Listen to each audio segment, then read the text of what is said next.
जय श्री कृष्ण दोस्तों। अनेक भक्त सवाल करते हैं कि क्या भगवान अपने भक्तों की परीक्षा लेते हैं।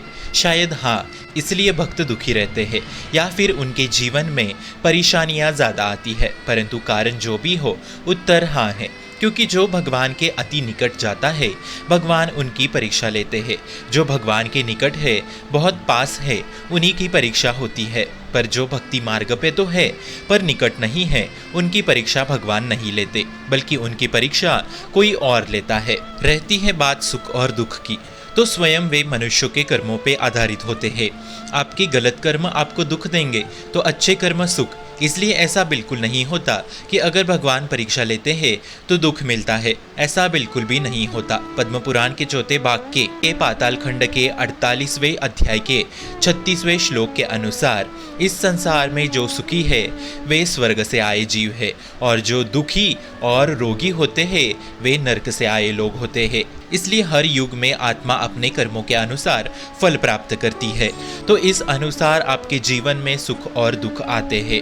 तो इसलिए ये ना सोचे कि हमको भगवान ने दुख दिया है या भगवान अग्नि परीक्षा ले रहे हैं।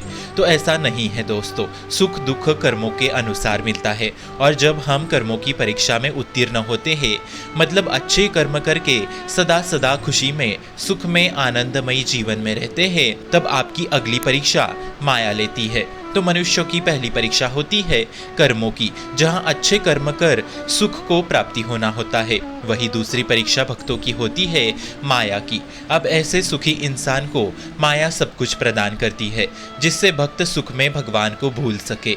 माया वासना प्रदान करती है, धन दौलत प्रदान करती है, ताकि भक्त और भगवान का रिश्ता टूट सके। और ज़्यादातर लोग पहले ही परीक्षा में अनुत्तीर्ण होते हैं, क्योंकि कर्म तो अच्छे होते नहीं हैं, तो संसार दुखालय बन जाता है। शायद ही कोई ऐसा जीव होगा जिसके जीवन में दुख नहीं होगा, और माया इसी इंसानों की परीक्षा लेती है। इसलिए भगवान स्वयं गीता में कहते हैं कि हे अर्जुन, तू योगी बन और सुख दुख मान अपमान सम्मान में शांत रह के मुझे निरंतर भजता रहे। इसलिए हमें सुख में भी भगवान को भूलना नहीं चाहिए, उनका स्मरण करते रहना चाहिए, जिससे दूसरी परीक्षा को उत्तीर्ण किया जा सके। फिर अंततः जिस किसी ने भी ये दो परीक्षाएं उत्तीर्ण कर ली, उसके पश्चात ही भगवान अपने निकट भक्तों की परीक्षा लेते हैं। जहां आप स्वयं मीराबाई का उदाहरण ले सकते हैं। मीराबाई के पास सुख था, धन दौलत थी, फिर भी मीराबाई भक्ति में आगे बढ़ती गई। बहुत संघर्ष किया मीराबाई ने भक्ति के लिए। जब मीराबाई अपने शरीर को त्याग रही थी, तब एक प्यास की बूंद के लिए तरस रही थी।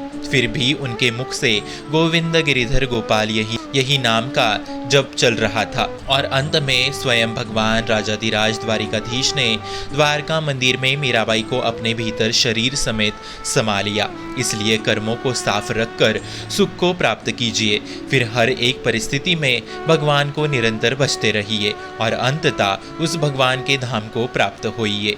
हरे कृष्णा। भक्ति का प्रसार करने हेतु इस प्रस्तुति को अपने मित्र और परिवार तक जरूर पहुंचाइए, तथा भक्ति दृढ़ करने हेतु इस चैनल को जरूर सब्सक्राइब करें। राधे राधे। क्वेश्चंस के लिए कमेंट जरूर कीजिए, सपोर्ट के लिए सब्सक्राइब जरूर कीजिए। धन्यवाद।